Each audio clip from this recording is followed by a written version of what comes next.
Hello बच्चों, मैं हूँ आपकी हिंदी टीचर अंजू मैडम और मेरे क्लास में आप सभी बच्चों का हार्दिक स्वागत है।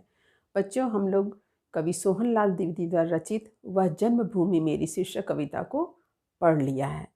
मैंने इस कविता की व्याख्या 2 भागों में प्रस्तुत की है और दोनों भागों से संबंधित वीडियो का लिंक आपके डिस्क्रिप्शन बॉक्स में दे दिया गया है।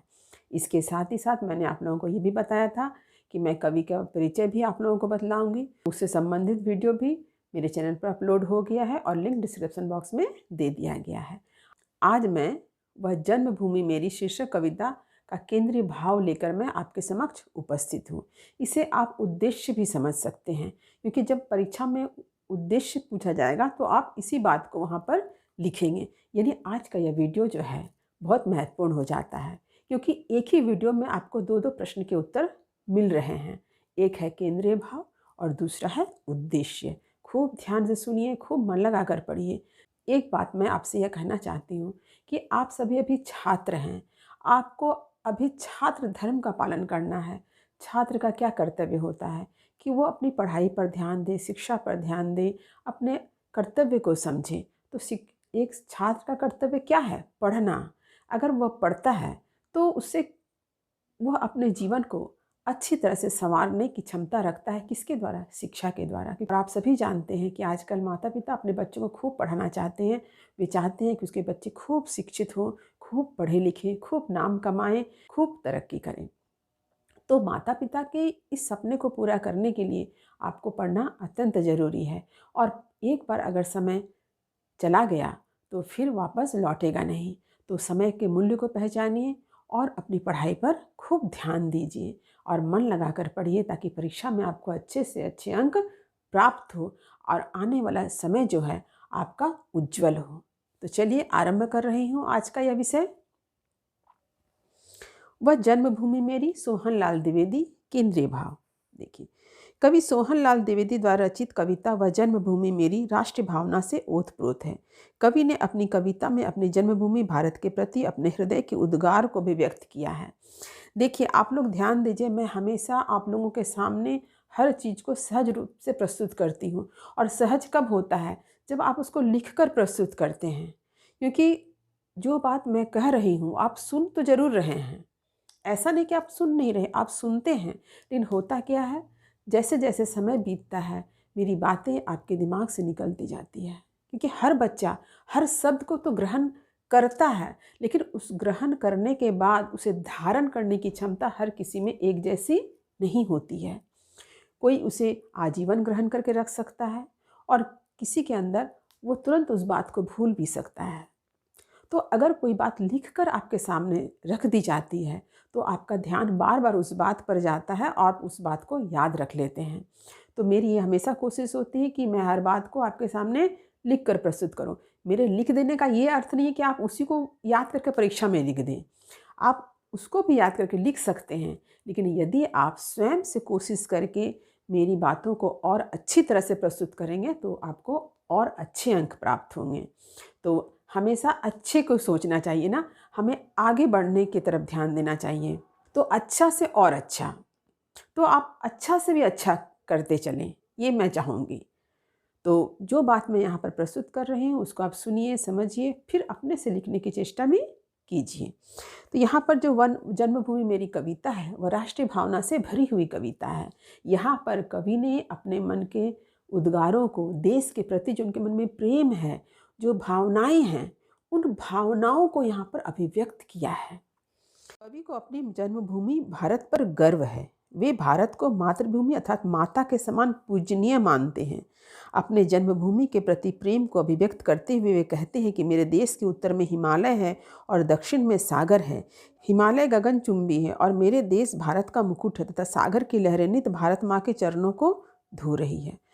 यानी कवि के मन में अपने देश, अपनी जन्मभूमि, अपनी मातृभूमि के लिए क्या है? अपार गर्व है। ये हम सबके मन में होना चाहिए। हम जहाँ जन्म लेते हैं, जो हमारी मातृभूमि है, जो हमारी जन्मभूमि है, उसके लिए हमें अपने मन में क्या करना चाहिए? गर्वबोध होना चाहिए उसके प्रति। यहाँ पर कवि के मन में भी अपने देश भारत भूमि के लिए क्या है? गर्वबोध है।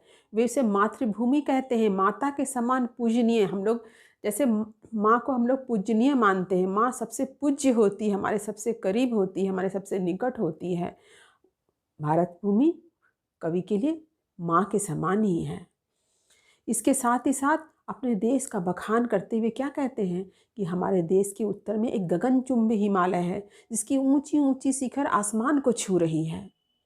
और दूसरी तरफ क्या कहते हैं, मेरी भारत भूमि, मेरी भारत माँ के चरणों में क्या है, सागर की लहरें लहरा रही है। और ऐसा प्रतीत होता है कि लहरें माँ के चरणों को नित्य धो रही है। इसीलिए देखिए, आप जयशंकर प्रसाद की एक कविता है हमारा प्यारा भारतवर्ष, वहाँ पर जो प्रथम पंक्ति दी गई है उसमें क्या लिखा गया है, हिमालय के आंगन में उसे प्रथम किरणों का दे उपहार, उषा ने हंस अभिनंदन किया और पहनाया हीरक हार। यानी भारतवर्ष को वहाँ पर क्या कहा गया, हिमालय का आंगन। जैसे घर में क्या होता है, एक आंगन होता है, एक तरफ घर होते हैं, घर के कमरे होते हैं और सामने एक आंगन होता है। ठीक वैसे ही भारतवर्ष की कल्पना जयशंकर प्रसाद जी ने की है कि हिमालय और उसका एक आंगन, ये हमारा भारत भूमि है। तो इसलिए हिमालय को कहीं पर मुकुट कहा गया है। तो इस तरह से विभिन्न कवियों ने हिमालय का वर्णन विभिन्न रूप में किया है। हमारे देश में पवित्र नदियां जैसे गंगा, यमुना, सरस्वती, इसको त्रिवेणी कहा जाता है, प्रवाहित होती है। कवि का कहना है कि हम अपने देश पर गर्वबोध क्यों करते हैं, उसका कारण यह है कि हमारे देश में पवित्र नदियां प्रवाहित होती है। पवित्र नदियां तो बहुत सी नदियां हैं, यहाँ भारतवर्ष की सभी नदियां पवित्र हैं, लेकिन त्रिवेणी यानी गंगा, यमुना, सरस्वती, ये जो 3 नदियां हैं, ये हमारे भारत भूमि में प्रवाहित होती हैं, तो इसे त्रिवेणी कहा जाता है। आप लोगों ने देखा होगा, जहाँ पर गंगा और यमुना का संगम कहते हैं ना, त्रिवेणी कहलाता है। जहाँ गंगा और जमुना नदी मिल रही है, वहाँ आपको साफ साफ दिखाई देगा कि गंगा की जल जो होती है वो एकदम साफ स्वच्छ दिखाई देगी, और यमुना का जल कैसा होगा, थोड़ा श्याम वर्ण का होगा। और ये सरस्वती के बारे में कहा जाता है कि ये अंतः सलीला है। सरस्वती नदी का रंग कैसा है, थोड़ा लालिमा युक्त है, तो ऐसा माना गया है।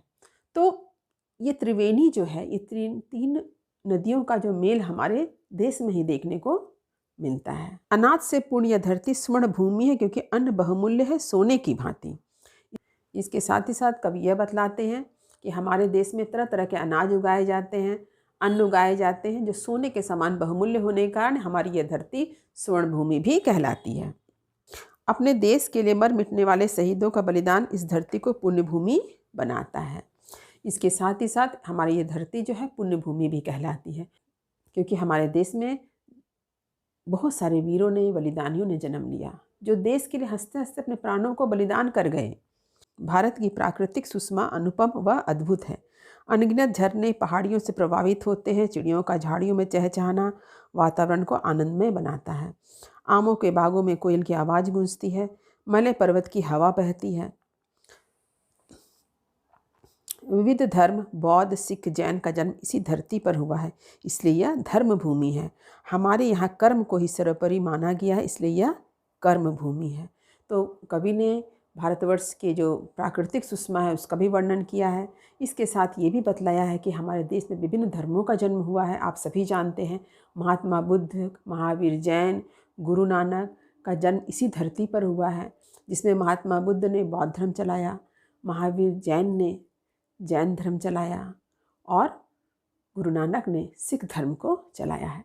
इसके साथ ही साथ हमारे भारतवर्ष में कर्म को सर्वोपरि माना गया है, कर्म को प्रधानता दी गई है। आप जैसा कर्म करते हैं वैसा ही फल मिलता है। कहते हैं ना, जैसा कर्म करोगे वैसा फल देगा भगवान।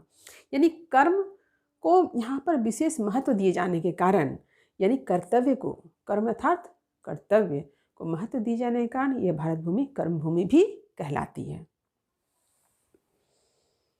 कवि को अपना जन्मभूमि भारत पर गर्व है। वे कहते हैं कि यह वही धरती है जहाँ श्री राम, सीता जी, कृष्ण जी का जन्म हुआ। अब देखिए, कवि को अपने भारत भूमि पर गर्व है। किस बात पर गर्व है? यहाँ पर श्री रामचंद्र जी का जन्म हुआ, सीता जी का जन्म हुआ, श्री कृष्ण का जन्म हुआ। अगर इस बात को खूब ध्यान से सोचा जाए तो हम सबको भी गर्व है ना, कि हम लोगों ने जिस धरती पर जन्म लिया, जो हमारी मातृभूमि है, ये श्री रामचंद्र जी की भी मातृभूमि रही, श्री कृष्ण की भी मातृभूमि रही, सीता मैया की भी मातृभूमि है ना। तो ये कितने गर्व की बात है कि हम लोगों ने ऐसे धरती पर जन्म लिया जहाँ पर श्री रामचंद्र जी थे, जहाँ पर सीता जी थी, जहाँ पर श्री कृष्ण जी थे। ये कितने गर्व की बात है, आप खुद इसको अनुभव करके देखिए।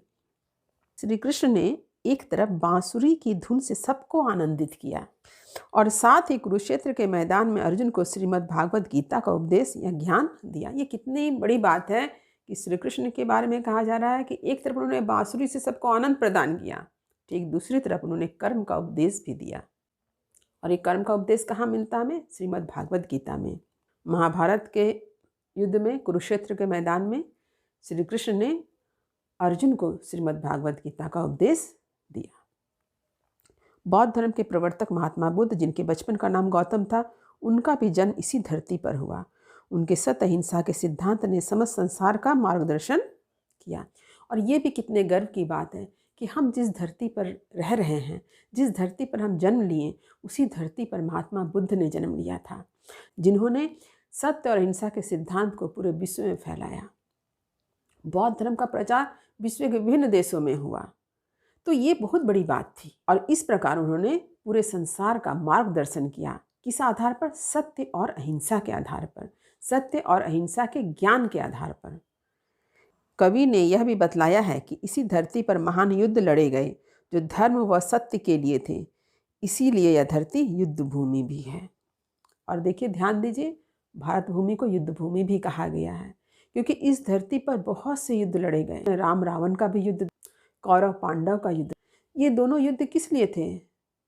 सत्य और असत्य की लड़ाई थी, धर्म अधर्म की लड़ाई थी, जिसमें सत्य जीतता है, धर्म जीतता है, धर्म की संस्थापना होती है, सत्य विजयी होता है। तो इस धरती पर ऐसे युद्ध लड़े गए जो सत्य के लिए थे, जो धर्म की स्थापना के लिए थे, इसलिए यह धरती युद्ध भूमि भी है।